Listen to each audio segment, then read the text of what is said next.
давайте потихоньку поедем.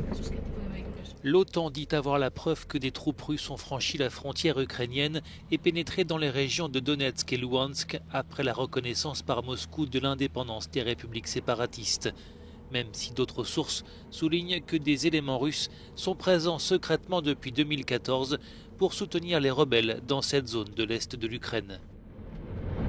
Dans la ville de Donetsk, où flottent les drapeaux russes, les habitants sont habitués à ce climat de guerre qui règne depuis 8 ans, même s'ils s'inquiètent de ce regain de tension. Des bombardements ont été entendus le long de la ligne de contact. Je pense que les bombardements vont s'arrêter, dit cette habitante de Donetsk, optimiste.